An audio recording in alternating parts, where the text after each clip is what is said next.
Trevor Lawrence is a good leader, but he's going to have to change and become a better leader because the situation is different. I'll tell you how, why, and all of that on another edition of Locked On Jaguars.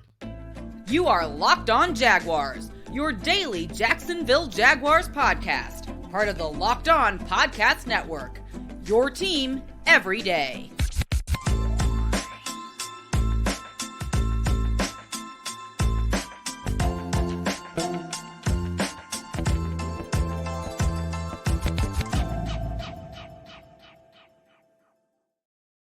What up, everyone? Everyone, welcome to another edition of Locked On Jaguars. I am the host of the Locked On Jaguars podcast, Tony Wiggins.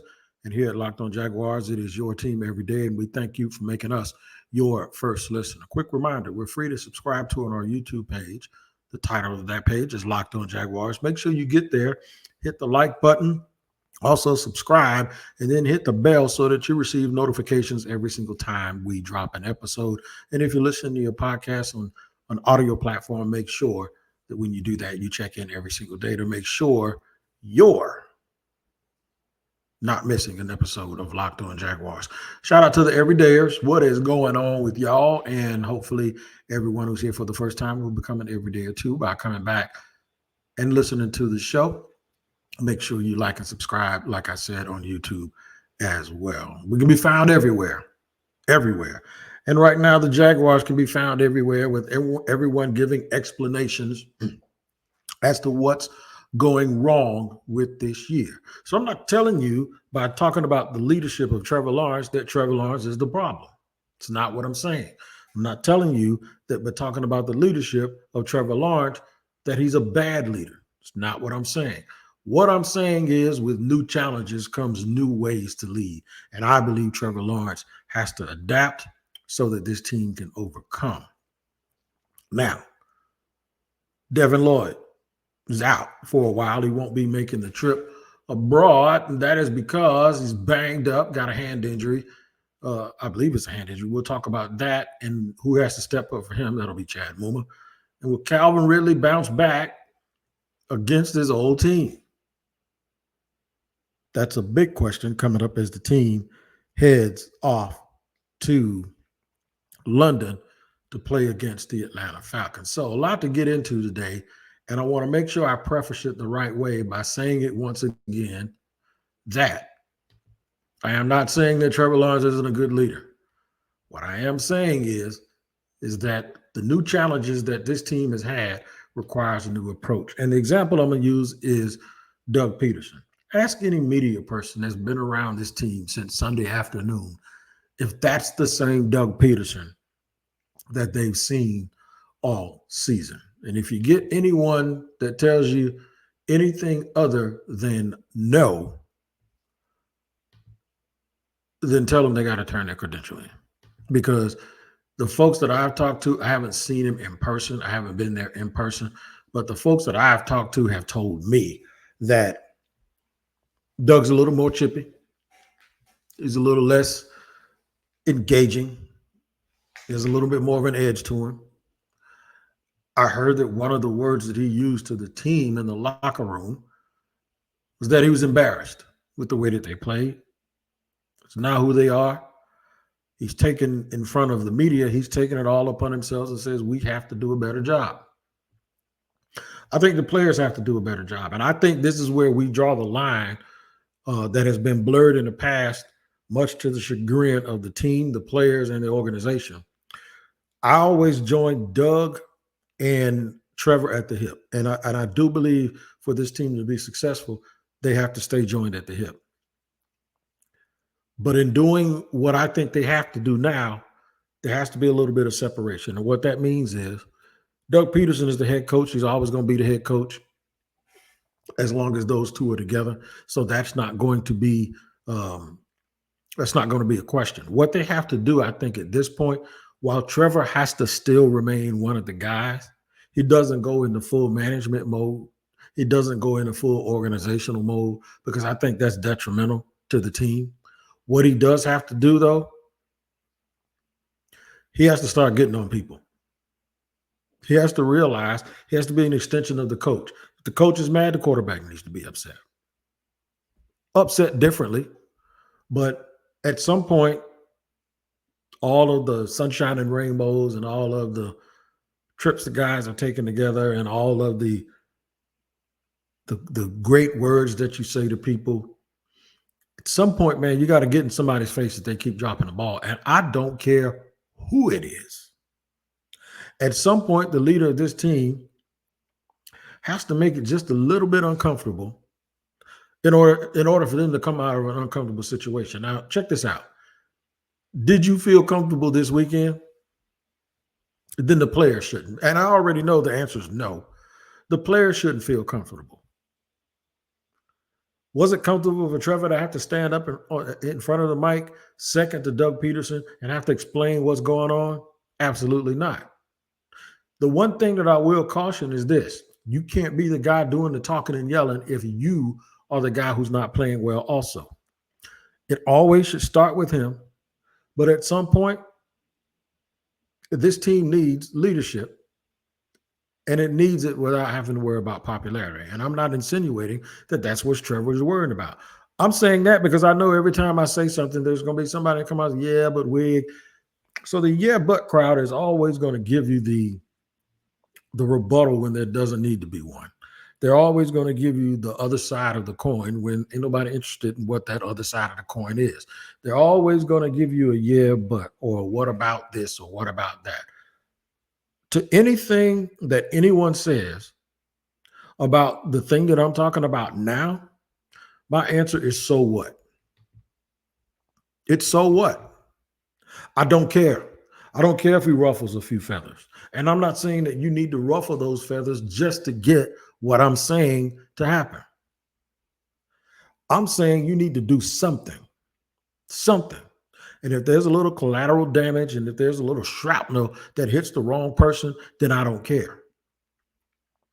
The goal is to not keep doing the same thing when you want the result to change. He's earned the cachet as a third-year player to now tell a receiver, come on, man, you got to catch that. And I don't know if he doesn't do that already. But if he doesn't do it, he needs to start doing it. There needs to be some accountability. And yeah, he needs to hold himself accountable. But if any other player says, well, dude, you're doing the same thing, well, check this out. If I'm Trevor, I say, go tell him that then. Go tell the coach, go tell the GM, go tell the owner. And whoever says anything to him ain't going to want to do it because you don't have as much rope as Trevor Lawrence. A part of his job is making sure that everybody's ready to go. A part of his job is to get on people the same way other people get on him. You know, he's the one that's going to get all the blame. He has to stand up in front of that microphone. So when guys aren't doing their job, sometimes, man, you just can't pat a dude on his butt and say, come on, you'll get the next one. Sometimes it is like, dude, catch the ball. All right? We need you. I'm coming back to you, but you got to catch it. If you don't catch it, I ain't throwing it. If you're having a bad day or whatever, I get it. Let us know so we can figure it out while you figure it out. Mr. Nice Guy's over with. When you don't get the result that you all think you deserve based on the work that you put in and not so much as thinking about last year, because I'm hearing a lot of that. I'm hearing like a lot of people talk about them riding their coattails from last year and doing this and doing that. But everything that they said up to this point has indicated that they haven't been doing that. You got Christian Kirk talking about they need a break and it's too hot and all of this. See, all of that stuff right there has to go. Nobody cares. Not one damn bit.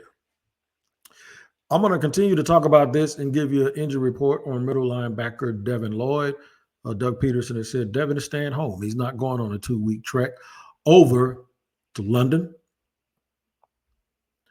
So that puts somebody else squarely in the crosshairs, and that is Chad Muma.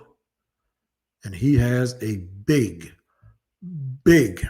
when I say bigly, he has a very big job because that means he's probably going to have to be worried about Mr. Bijan Robinson or Kyle Pitts.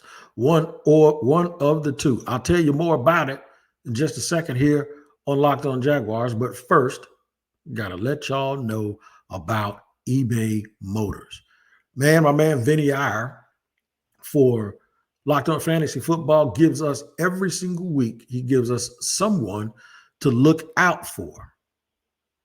Just like eBay Motors gives you all of the parts, millions of parts that you can order from eBay Motors to look out for your vehicle. First, let me see what my man is talking about, Vinny Iyer. Vinny Iyer is focused on the Jaguars wide receiver Calvin Ridley. He has the classic rebound and revenge opportunity in London in this week's matchup on Sunday against his former team, the Falcons. Ridley has been very quiet in Jacksonville other than the first half of the first game. The past game has been slumping the past 2 weeks, but he will return more to his stellar week one debut form for the Jaguars. And hopefully he'll do better job of scheming him open across the pond and make his massive target volume from Trevor Lawrence count big time again. Just like eBay, our friends at eBay, they do a good job of knowing which buttons to push with what players and what parts to put in your car. That's why you need to make sure that you head over to eBay Motors and check out the millions of parts that they have for every single car, no matter the make or model. And just like Vinny Iyer gets you together, eBay will get you together. For the parts that fit, head to eBay Motors and look at the green check. Stay in the game with eBay Guaranteed Fit, ebaymotors.com. Make sure you get all of your parts like I did at ebaymotors.com. Guaranteed Fit. Let's ride. eBay Guaranteed Fit, only available to U.S. customers. Eligible items only. Exclusions do apply. All right, man, we're running it down here on Locked On Jaguars. Hump day. It's hump day.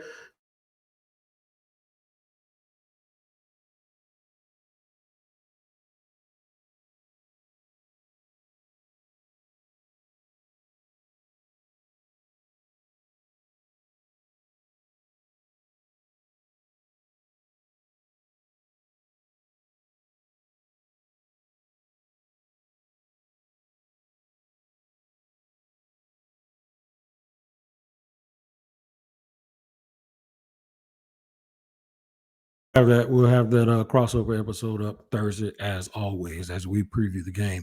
Remember, the game too Sunday starts early. It's 9:30 Eastern. You gotta wake up and get your breakfast and eat your grits and all that. You gotta wake up and get that done early, or do it during the game. But in any event, Jags versus Falcons on this Sunday.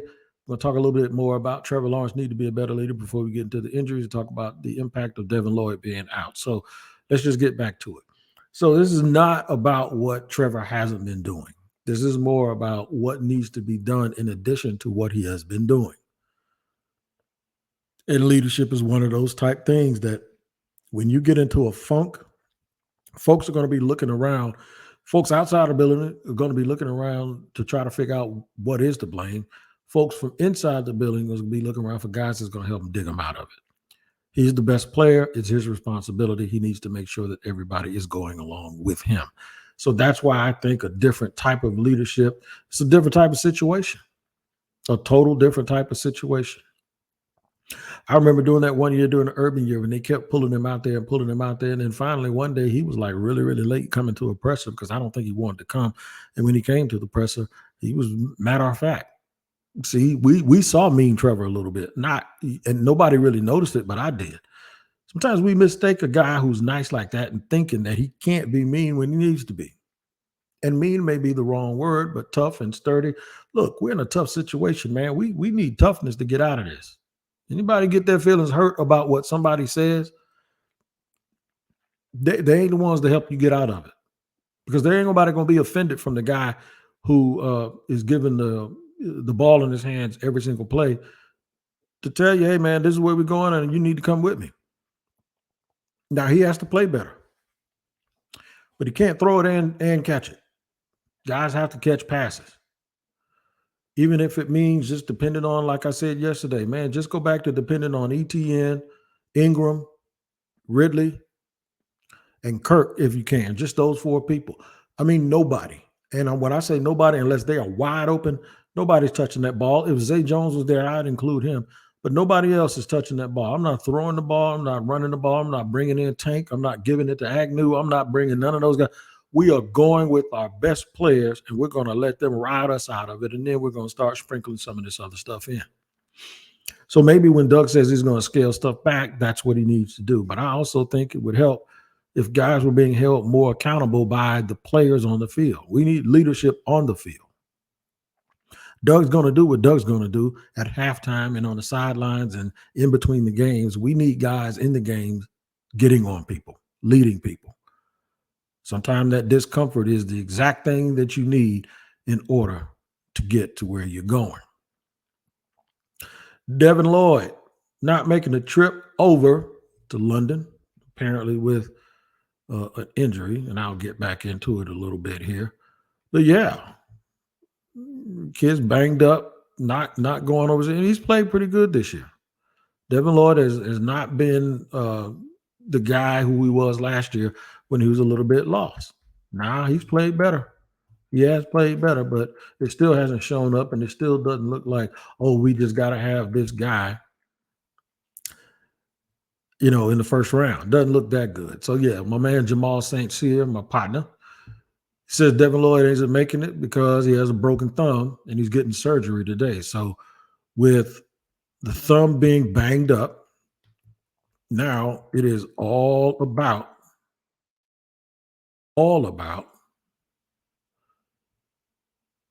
Chad Muma. Even some of the national guys, Benjamin Solak is writing about Trevor Lawrence and about what has to happen for these guys to turn it around. See, everybody's in turnaround mode, right? So it's easy to write these words, but we have to sometimes get right to the point, and we have to talk about what those guys in the building have to do to turn it around themselves. Yeah, and we're going to get into that. We'll save a little bit of this for segment number 3. We'll talk about Chad Muma, his impact, things that he has to do. If he plays well, does Devin Lloyd get his job back? And then Calvin Ridley, I guess you want to call it rebound game or whatever, played against the Atlanta Falcons. We'll talk about that and Ridley's impact. We'll do it in just a second here on Locked On Jaguars. So, yeah, let's do that. Let's focus on the fact that we're going to talk about Chad Muma here in segment 3, and then we're going to talk about Calvin Ridley, and I know you guys can't wait to hear that. So we'll do that here in just a second on Locked On Jaguars. But first, I got to tell you about PrizePicks, man. The week I had on PrizePicks, the weekend that is, I caught 3 of them. I had 3 of my PrizePicks selections make me some Skrilla. You can do the same thing because PrizePicks is the most exciting way to play daily fantasy sports in North America. It's the easiest, most exciting, and they pay right away. I wasn't expecting my money to hit my account that quick, but it absolutely did. And you can do the same thing, man. All you got to do is pick between 2 and 6 player stat projections and then decide whether you're going to go more or less, and you can win some money at PrizePicks. Go to prizepicks.com/LockedOnNFL and use the code LockedOnNFL for a first deposit match up to $100. I'll say it again. Go to prizepicks.com/LockedOnNFL, all caps, and use the code LockedOnNFL, all caps, for a first deposit match up to $100.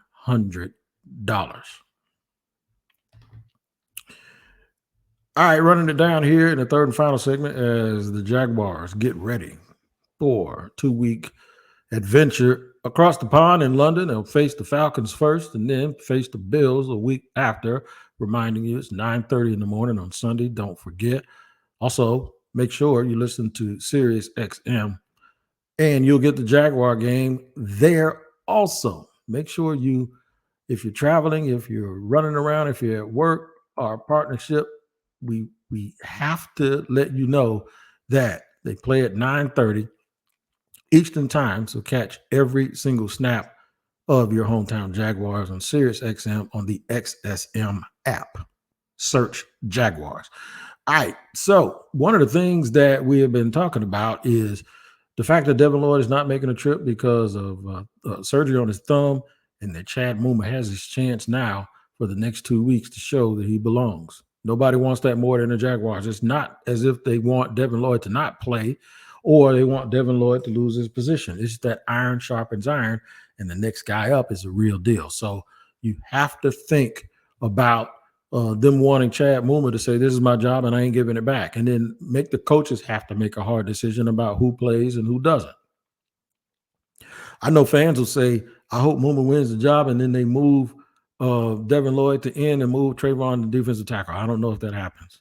I don't know, but at least you can wish. Somebody who is going to try to bounce back, though, is Calvin Ridley from a couple of subpar games where he's had some drops, and he's been Trevor led him into the pole on the goal line and the goal post, and got banged up on the goal post, and then he took a couple of hard hits last week. He's playing against his old team, the Atlanta Falcons, one where he had his most prolific year a few years back when he had 1,300 yards receiving. They traded him to the Jaguars. Just a little bit of backstory. They traded him to the Jaguars.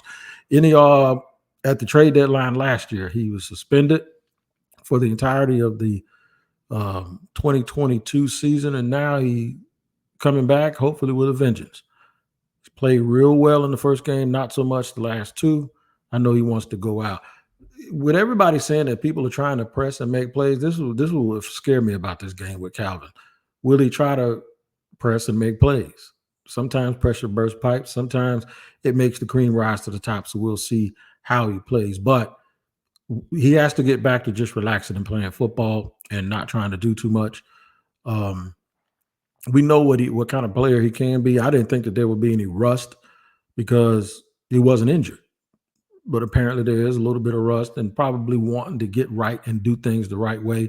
Probably sounds like a guy who's really, really glad to have the opportunity to play football again.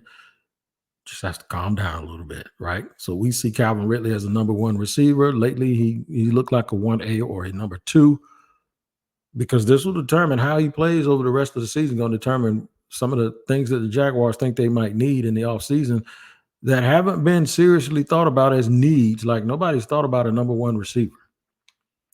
If he doesn't straighten it out before week 10, week 11, they're going to start thinking about a number one receiver, especially one with more size, because it seems like they're hindered a little bit because they don't have those catch radius types. Even though Zay Jones is close as it comes to it, it's not the guy I'm talking about. Zay's the third receiver in the 3 wide receiver sets.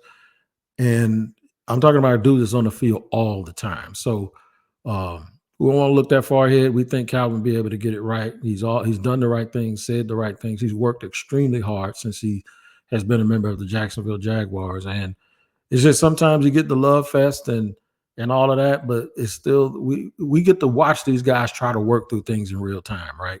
And when the games come on, that's real time on steroids. Like, we get to watch them do stuff in practice, and we get to report on that. Fans get to watch practice and get to report on that. But then when it gets to the games, it's fair game. You can't use the excuse of being off. You can't use any of those excuses when it comes time to do your job. And Doug Pederson doesn't sound like he's too much worried about Calvin Ridley. Of all people, he's not worried. He said Calvin's just got to take care of Calvin and keep doing the things, basically, and I'm paraphrasing. I don't want you to think this is a quote, but Calvin just needs to worry about Calvin. Don't worry about pressure. Don't worry about the need to perform. I wonder how many of his old teammates are still on that team. So it's not as if you have to go back to Mercedes-Benz Stadium in Atlanta and have to deal with boos or whatever. It's not the case. Just go out, relax, play well, do a good job, take the small moral victory of being able to catch a whole bunch of passes on your team and maybe even touchdowns, and then get the win. And then you can just talk about, stay humble and say, we're moving on to next week. It was good to play against those guys and blah, blah, blah. So the Falcons weren't wrong to move on. They just weren't. Sometimes guys need a fresh start, and that's exactly what happened with Calvin Ridley. I think the special teams for the Jaguars I had to take a drink. I think the special teams for the Jags need a fresh start. They need to try to make people forget about what folks saw on tape last week with guys jogging while a fullback ran a touchdown back 80-some-odd yards. Just cannot happen. Or 79 yards or whatever. Just can't happen. Can't have that type of effort. They ought to be mad at themselves. That ought to bite them in the butt and motivate them to do better. The special teams unit as a whole had already given up a blocked field goal. And then they had another missed field goal. Just wasn't a good day for all three of those parts of the team, offense, defense, and special teams. But the special teams in this case really hit hard because it was the wrong time. The Jaguars had gotten the momentum and they lost it and they never got it back. So we'll have to wait and see if these guys can pull that whole thing together and can figure it out, can really figure out the things that they need to do. All right, so make sure you check out Locked on NFL as well with myself and James Rapine on Wednesdays. Coming soon, I'll be on Friday's show. With my buddy Harrison, who covers the Bucks and the Redskins. He works for 2 Locked On stations. And we're just pulling a little switch because of some scheduling. So look forward to that. Make sure you check out Locked On NFL every single day, wherever you get your podcast. It's free to subscribe. Hit the bell on YouTube, and you will get notifications whenever they drop an episode.